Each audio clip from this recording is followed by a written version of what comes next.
Let's start off when D.L Moody was little. When he was only about 3 or 4 years old, his father died. And his father died bankrupt. So when his dad died, his dad owed money. And so his poor mother, and I can't remember how many siblings he has, but he did have a few at least. And so the creditors, the people that his dad owed money to, would come and take away things from their home to try to pay for the debts. So they were very poor, but they did have a cow, speaking of cows.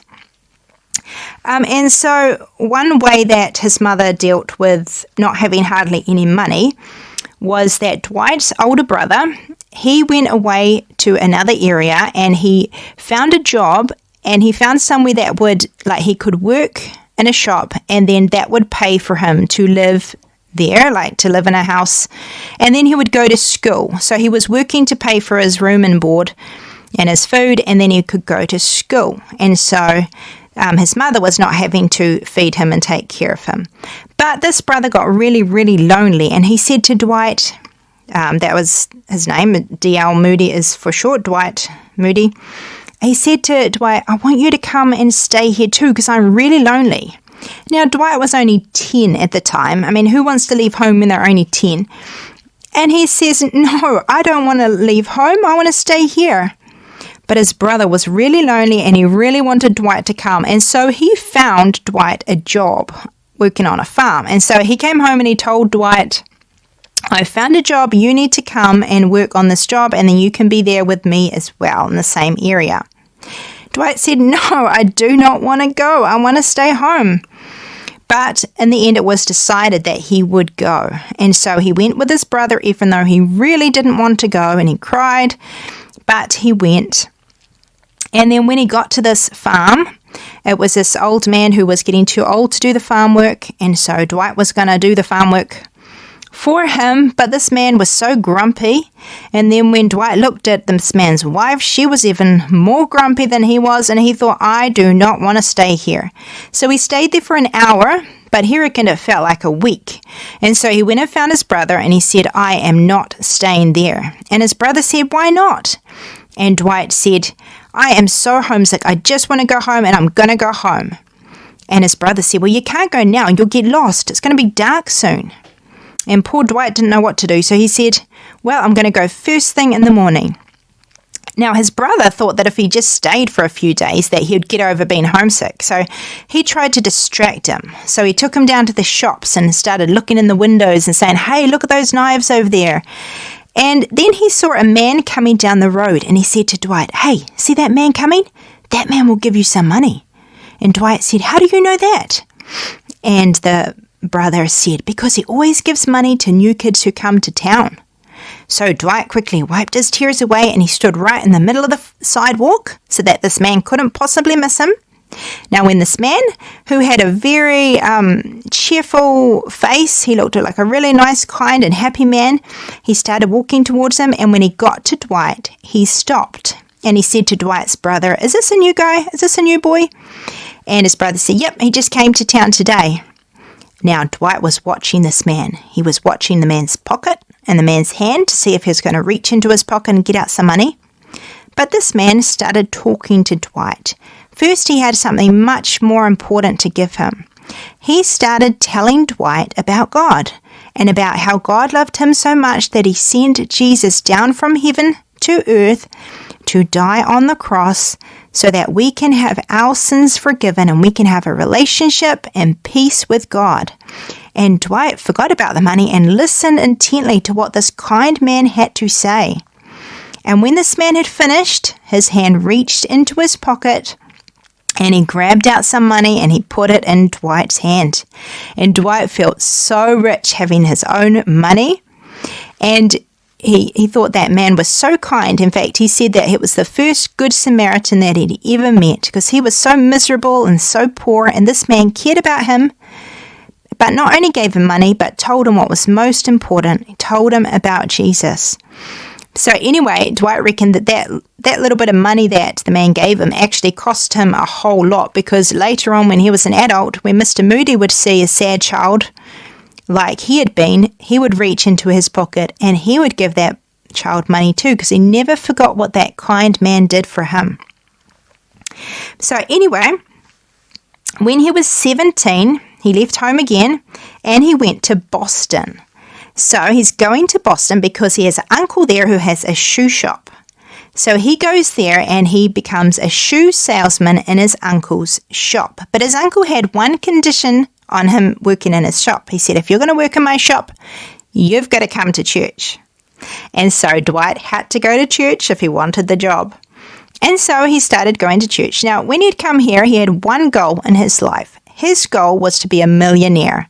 He wanted to save up a whole lot of money. And maybe it's because of, his family being so poor. Maybe that's why he was thirsty for money. But that was his dream, to be a millionaire. So he went to church because he had to. But his Sunday school teacher really cared about Dwight, and he could tell that Dwight didn't know God, that he didn't love God. And so he was thinking lots about Dwight, and he thought, I think I'm going to go down to the shoe shop and have a talk to him and try to help him see how much he needs God. And so he started walking down there, but when he got to the shop, he thought, maybe I shouldn't go inside. Maybe this is not a good time to talk to him because he is at work, and maybe the other guys who work there will want to know what I came for, and then maybe they'll make fun of him. Maybe I should just not do it. So he walked past the shop, and then he thought, no, I'm just going to do it because he really cared about Dwight. And so he went in. He went into the shop, and Dwight was out the back taking care of shoes out there. Now, Mr. Kendall, his name was, he didn't really know how to say it, and he didn't feel like he did a very good job, but he just simply started telling Dwight about how much God loved him and how God wanted Dwight to love him back. And Dwight was actually ready to hear what that Sunday school teacher said, and he believed what the man said.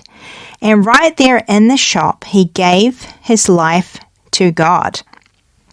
And after that, everything seemed different. When he went outside, it seemed like the sun was shining brighter than it usually did. The birds were singing so nicely. He never cared about birds before, and now it sounded like they were singing a song just for him. He just felt so different after that, and the whole world just seemed amazing because it was God's creation. He saw things differently. And now he started to care about other people too. And he wanted other people to know God as well, like he was learning to know God. And so he would try to get other people to come to church or come to meetings. And later on, when he was 19, he went to Chicago. And when he was there, so he would try to get kids to go to Sunday school, but he wouldn't actually teach the classes himself. But there was an old man who was a Sunday school teacher. And one day this old man was not feeling very well. He was not very well and he was getting old. And so Dwight got asked to teach the class. Now, it was a class full of girls, and they gave Dwight a very hard time. And they laughed at him and made fun of him, and he just felt like sending them all home and saying, don't ever come back again. That's how difficult he found them. But anyway, he was talking to this old man, and this old man was very upset. And he said, I'm getting old, and none of these girls have come to love God. None of them. And Dwight said, well, why don't you go visit them and just tell them what you're thinking and how you want them to know God? And he said, I'll go with you. And so Dwight went with this old man, and over a period of time, they visited every girl in the Sunday school. And you know what? Every one of those girls, just like D.L Moody, prayed to God and gave their lives to God. They all got saved and started to know God, just like D.L Moody did. And you know what? That really did something to D.L Moody. Here he is working really hard to save money because right now, he still wanted to be a millionaire, even though he was trying to help other people.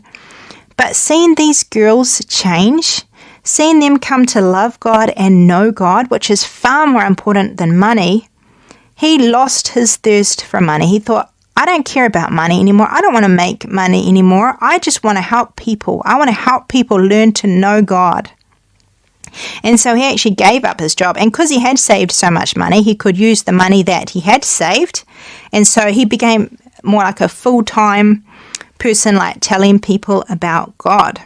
But not everybody appreciated what he did.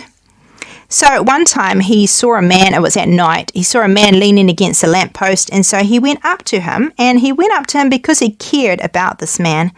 And he said to this man, "Are you a Christian?" And the man got really angry. He looked like he was going to punch Mr. Moody. And Mr. Moody said, "Oh, I'm sorry, I'm not trying to offend you. I thought it was a good question." And this man said, "Mind your own business." And Mr. Moody said, "Well, it is my business," because Mr. Moody really cared about this man. Now, maybe that's a good thing to think about. Was it any of Mr. Moody's business whether this man knew God or not? If somebody's in trouble, is it any of your business to go help them? Maybe if I'm driving along in the car and I see someone who's had a car crash, is it any of my business to go help them? It is. If I care about people, then it is our business to try to help them. Or what if I find a whole lot of treasure and I know where this treasure is and I want everybody to have this treasure? Is it any of my business whether other people find this treasure or not? If I care about them, then it is. So this was how Mr. Moody thought. And sometimes people think, well, this is none of your business what I think or what I believe. But you know, when you have the love of God in your heart, then it is your business because you want to share what you've found. But anyway, so this man was really angry at him. But a few months later, or a few weeks, I can't remember, but sometime later, there was a knock at Mr. Moody's door early in the morning. Mr. Moody said, "Who is it?" And the man said who it was, and Mr. Moody said, "What do you want?"